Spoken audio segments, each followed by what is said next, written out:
Hello and welcome to Money, Money, Money. I'm Surabhi Upadhyay. Margin rules and the manner of meeting margin requirement are both undergoing an important change. Market regulator SEBI is tweaking norms to ensure robust risk management and to avoid a repeat of another Carvey-like fiasco in the future. Well, where does it leave you, your trades, your investments, especially if you're new to the stock market and slightly confused about all these margin requirements? Well, we have you covered because we will simplify all the technicalities. Joining me this week to do that are Dheeraj Really, Managing Director and CEO at HDFC Securities, as well as Vivek Bajaj, Founder and Director of Credent. Thank you, gentlemen, very much. Good afternoon, and appreciate you taking out the time to demystify, de-jargonize, and make it very, very simple for our viewers. And Mr. Really, I'll start off with you. This becomes very important because we know the number of new retail investors that have joined the equity bandwagon in the last 4 months. So first, your thoughts on that trend, and then the floor is open. We need to make it as simple as possible. Yeah, thank you, Surabhi. I think it's a welcome move from the point of view of the industry that we've got so many new retail investor joining and started to deal with the stock markets. I think it is very, very good move. The penetration of retail investors in India is absolutely low. So I think this lockdown has done a lot of favor to the stock market, and we have seen many more new investors. I hope that this trend should continue and we should continue to service them well. Okay. So, Mr. Really, now let's break this down, and for our viewers as well, first and foremost, let me make it as simple as I can understand it. The regulator has been moving towards a system of collecting margins upfront in the cash segment. Right now, we're talking about the cash market, and there has been this move which has been pushed back month after month because of broker opposition, it seems. But now, what is the status quo, Mr. Really? From the 1st of August, actually today is the first day, Monday, are you collecting upfront margins from your clients in the cash market?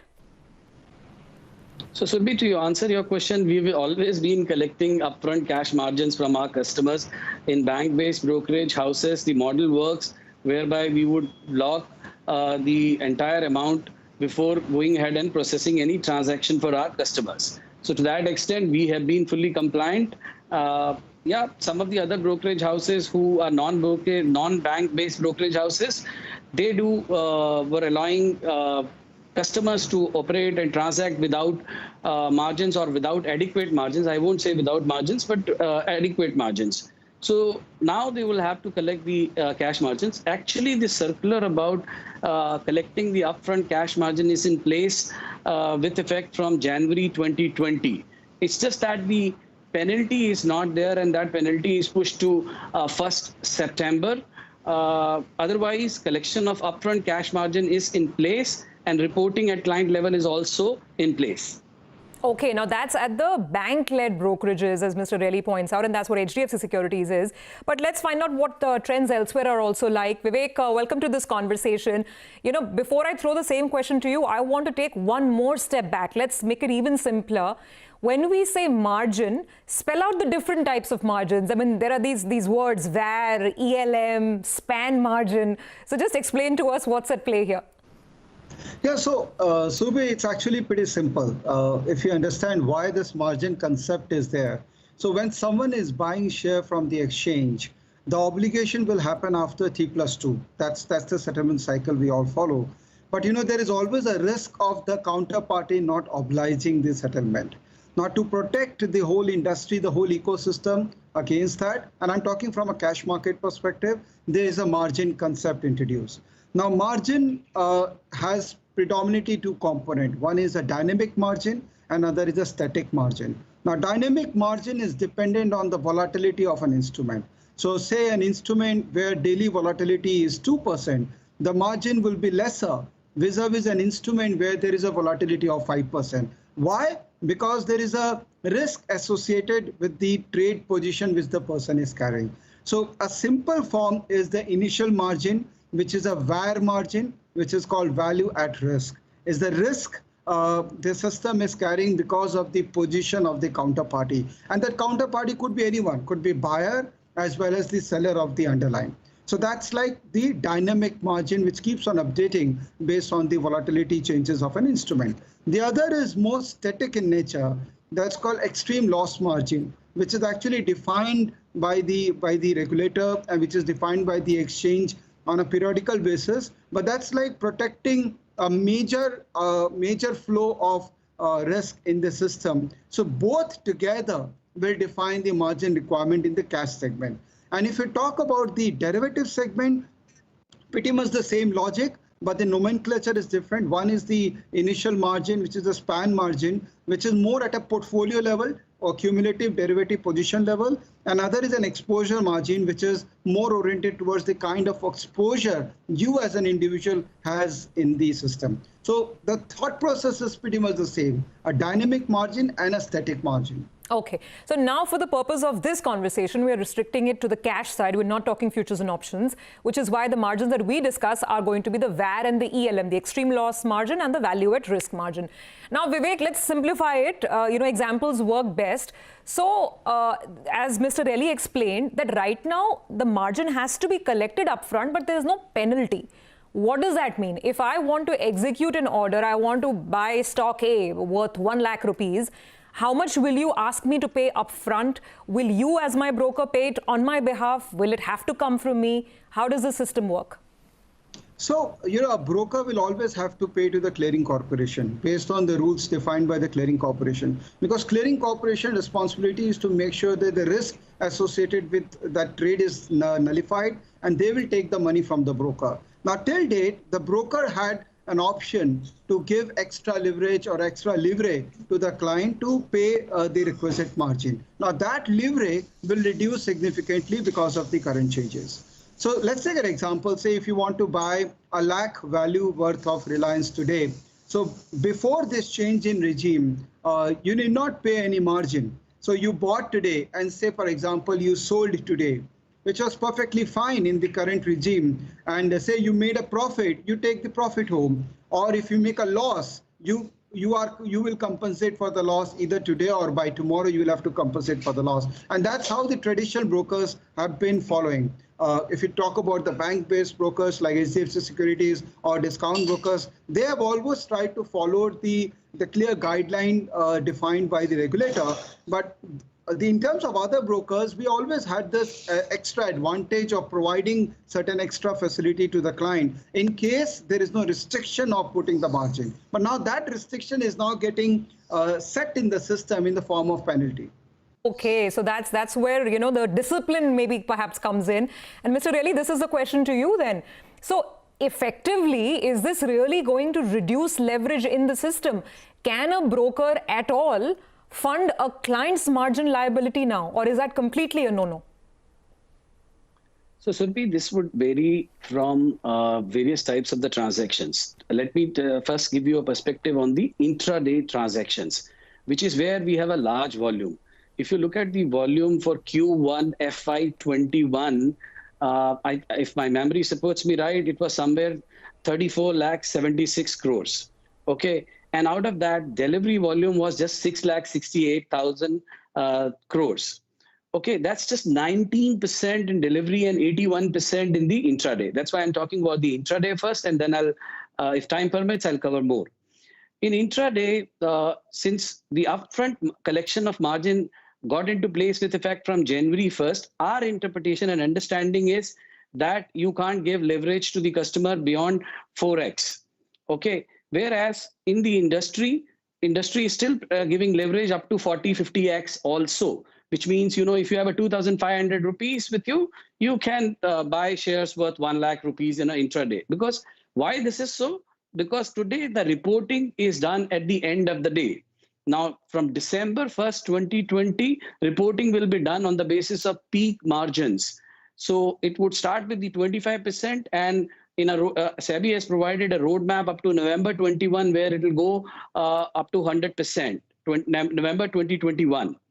So that would impact big time the intraday volume, and that would be quite draconian to the intraday volume. For us at HDFC Securities, we have taken cautious call to stop giving leverage on intraday with effect from January 1st, 2020, and now we give only up to 4x leverage in the intraday.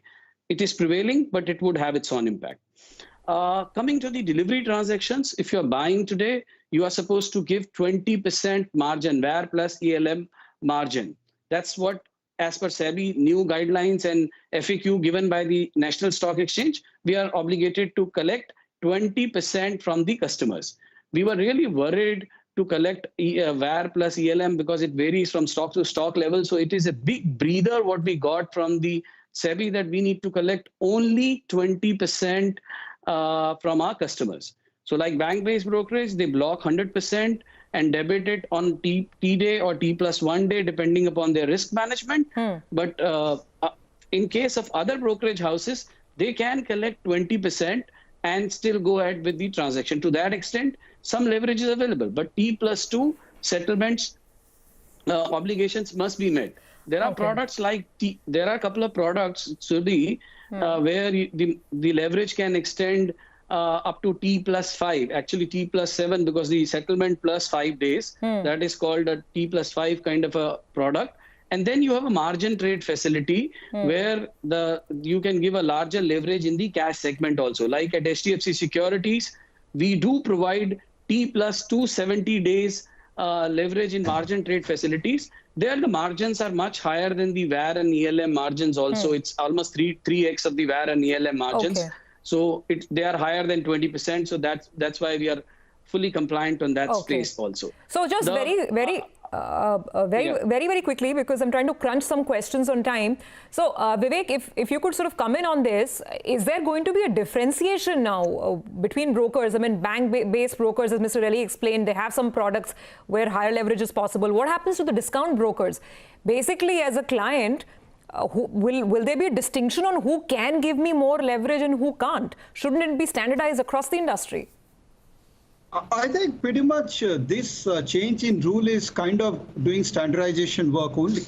If you see any leverage given to the other brokers to give more leverage to the clients, that kind of is getting away. And SEBI is, as he said, that 20% is actually become the kind of a threshold, that minimum 20% you have to take, otherwise you have to give penalty. Now this 20% is to gauge whether panel provision will apply or not. Still, there may be instruments where there is 35% margin, and there may be some brokers who will still say that, no, I will still take 35% margin because of my risk management practices. So in terms of giving more facilities to the clients, I think standardization has been incorporated by these changes. Okay, well, that's good to know. We've only covered one of the important changes. We need to take a break and then talk about the manner in which you will comply with these margin requirements. Earlier, just giving a POA, a power of attorney to your broker, was enough. Now, no longer. Back in a moment with those changes. Welcome back. You're with us on Money, Money, Money, and this week we are discussing some very important changes with respect to margins and pledging to meet those margin requirements that the market regulator has brought forth. Now, Mr. Relly, I want to quickly come to this RePledge mechanism, and just for the benefit of our viewers, earlier it was pretty simple. If I had given my power of attorney to my broker had access to the shares that actually I own, and therefore the margin requirements were being met. But we know what that led to. We know that led to a fair amount of abuse as well. So, Mr. Relly, what's this new system now? So, Surbi, first of all, this new system of pledge mechanism does not impact at all those customers who are buying in cash. So, it is only relevant to those set of customers who are looking forward to take exposure using their demat holdings. Okay. So, earlier, brokers used to exercise power of attorney and can move these shares to their beneficiary account or put a block or a hold on these shares and accordingly then place the margin with the clearing members, clearing corporations. Now, shares will not move out of the demat account of the investors. They will remain in the demat account, and customer or broker can initiate a pledge in favor of broker. So that can be done through a system, and I can explain that as well. So pledge will be created in favor of broker.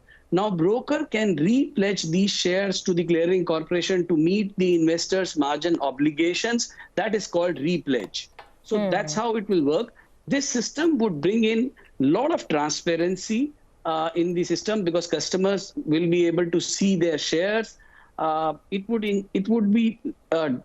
bring in a little bit operational difficulty. I think that is where brokers and broker forums were requesting SEBI to give us some more leeway, because in unprecedented circumstances like COVID-19, neither depositories nor brokers were ready with their system, and we've got a breather to implement this with effect from September 1 till September 1st. This both existing system as well as new system of pledge and repledge will coexist, with some caveat that the shares should move to the beneficiary account of the brokers. Okay, so let's just simplify this, that this is important, that the old and the new systems are coexisting, as Mr. Relly explained, till the end of this month. One of the facets that caught my eye and that I thought was really brilliant, purely from a client point of view, was a specific OTP. Now, there is no default, my shares are my broker's shares, so therefore, anybody has access to them, right? So, Vivek, come in on this OTP system and how this will work, because I explicitly have to give my broker my consent to pledge the shares, right?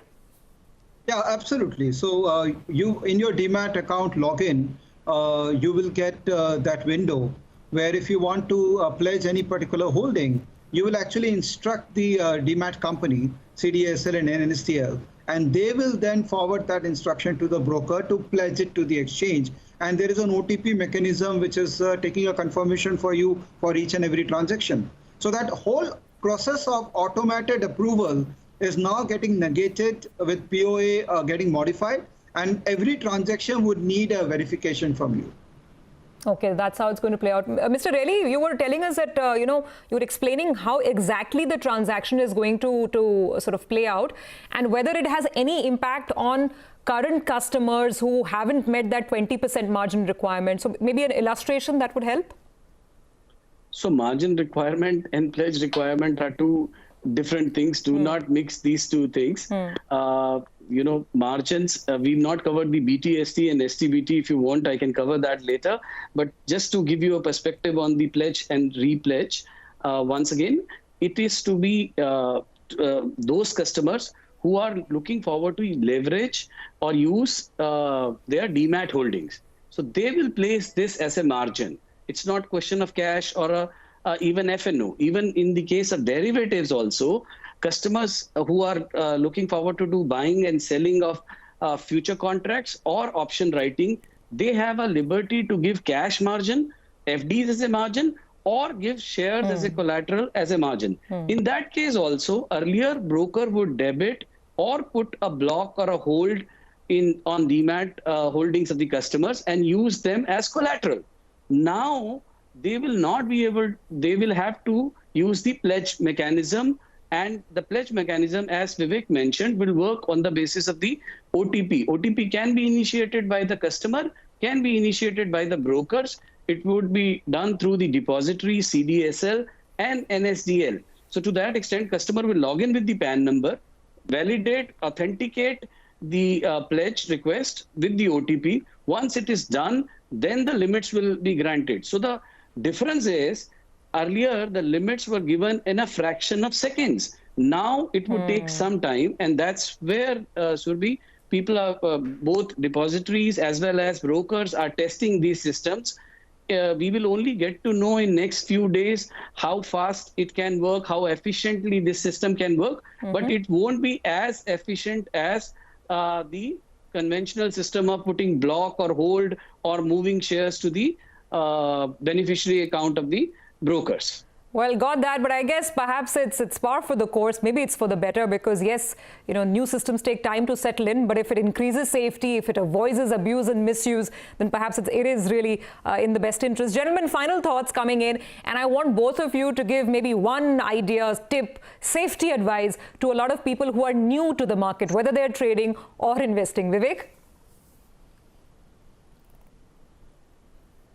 Well, I would say that people who have just come in, if they can let the dust settle, let this whole change, the whole transition in the industry happen, don't be in a hurry to take leverage.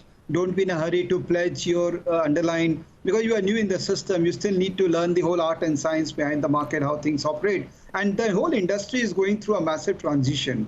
So it's better to just wait and watch and see. There are a couple of deadlines which one has to look at. 1st August is gone. Now we have 1st September, where the penalty will be imposed on the brokers if the margin reporting shortfall is there. Then we have 1st October, when this whole peak margin reporting, intraday peak margin reporting will start. Although the penalty for that mismatch of peak margin reporting will happen from 1st of December. So coming 3-4 months are going to be very dynamic in terms of implementation of things in the industry. So I would say that look at it, let this whole thing get settled, and then strategize your next course of action. Okay, fair enough. Important words to note over there. Final word with you, Mr. Relly. Your advice to all the new, especially young investors and traders who are out there. So, Surbhi, this year has been an unprecedented year. From January highs of 12,430 in Nifty, we've seen 7,500 levels, and from there onwards, markets are moving up only. So probably the new investors have seen the Nike's logo swoosh, where markets are moving in one direction. I want to tell the new investors that markets sink and swim with the lot of news and performance and earnings of the companies. So it never moves in one direction. So don't get carried away. What you have seen in the last 3 months, volatility is here to stay. Play it carefully. As far as possible, do not take higher leverage. All right. So there you heard it from people who are right there in the midst of the action, saying, please stay away from too much leverage. Think carefully and analyze, and only then put in your hard-earned money. Thanks, gentlemen, very much for joining us on this important conversation. That's it on this edition of Money, Money, Money. But do keep it with us. News, updates and analysis continues on CNBC TV 18.